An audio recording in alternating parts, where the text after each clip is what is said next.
Jake's hands gripped the steering wheel tighter as the rain tapped gently against the windshield, creating a soft rhythm that filled the silence.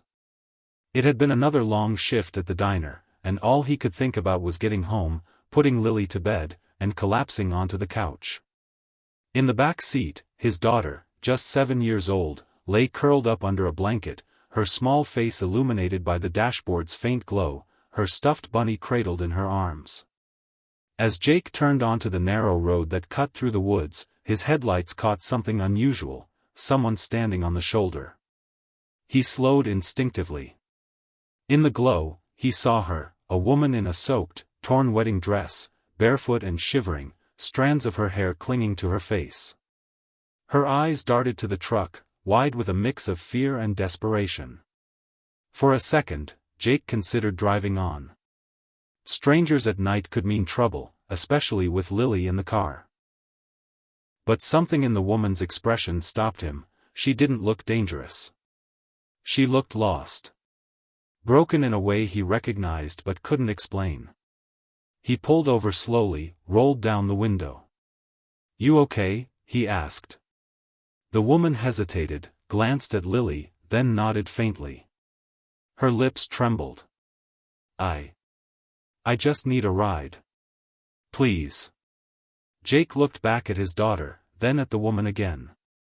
Finally, he unlocked the door and offered his worn-out jacket. "Hop in," he said quietly. "You're safe now." The inside of the truck was warm compared to the cold night air. Emily sat quietly in the passenger seat, her soaked wedding dress bunched around her, Jake's flannel jacket draped over her shoulders.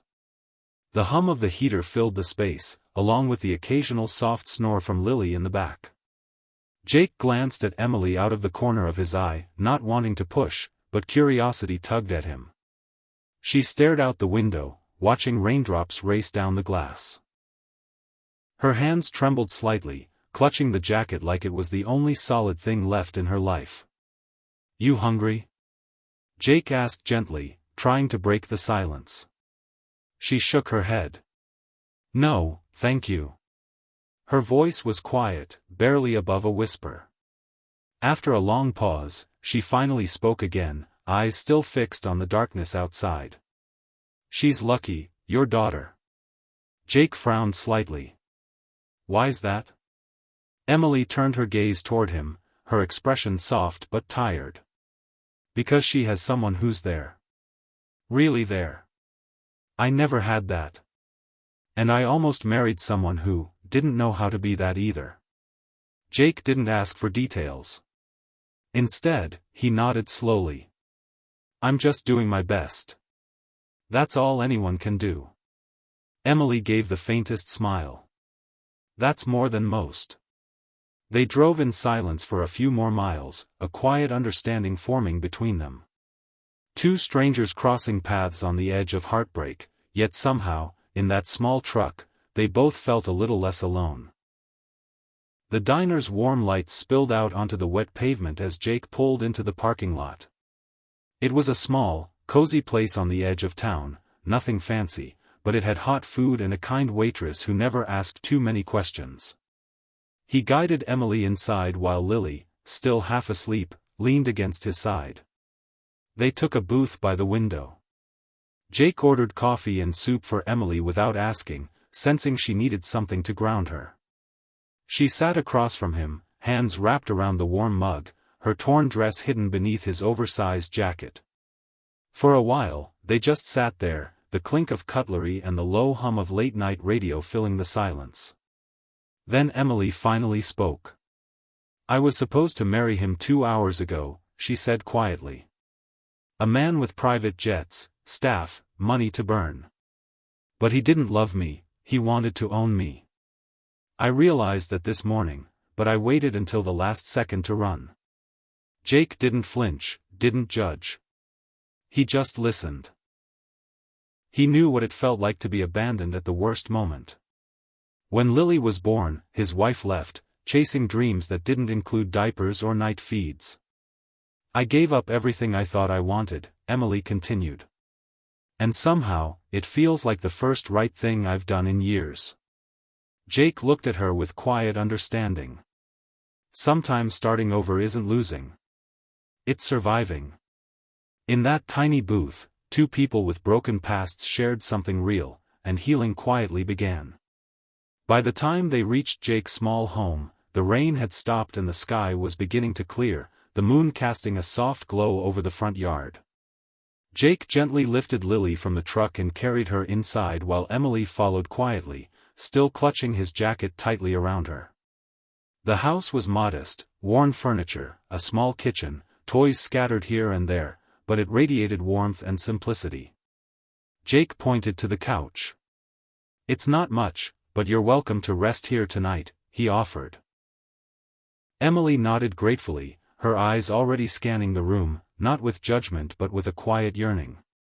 A place like this, a home built on love, not luxury, felt foreign yet deeply comforting. Lily stirred in Jake's arms, her eyes fluttering open as he laid her down in her bed. She looked up and saw Emily standing nearby. "Are you a princess?" she mumbled sleepily, eyes fixed on the remnants of the white dress. Emily blinked, caught off guard. Then she smiled, soft, genuine, and full of emotion. "Not quite, sweetheart. Just a little lost right now." Jake knelt by the bed, brushing Lily's hair back. "She's someone finding her way," he said gently. "Just like us." Emily sat beside Lily and, without thinking, began humming a lullaby.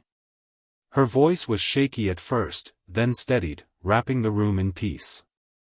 A lump formed in her throat as Lily reached for her hand. In that small, quiet moment, Emily realized, this was what real love looked like. Morning sunlight streamed through the kitchen window, casting a golden hue over the small table where Jake was pouring coffee into two mismatched mugs. The rain from the night before had washed the world clean, and the air outside felt fresh, full of promise.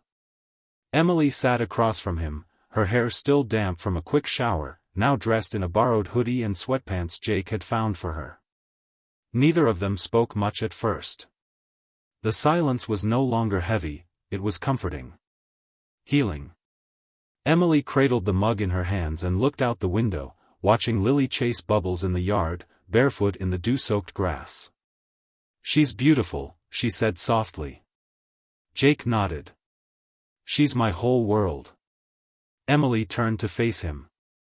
"Last night, it felt like I stepped out of a fantasy and into something real. For the first time in my life, I wasn't being watched or judged. I was just, cared for." Jake looked at her, his voice calm. "You don't have to go back to that life. Not if it doesn't feel right." Tears welled in Emily's eyes. "I don't want to go back. I want to start over. From zero. On my own terms." Jake gave a small, supportive smile. "Then stay. As long as you need. We all deserve a second chance." Just then, Lily ran inside, laughing. "Can we make pancakes?" They all laughed together, and for the first time in a long while, it didn't feel like a moment borrowed, it felt like a beginning.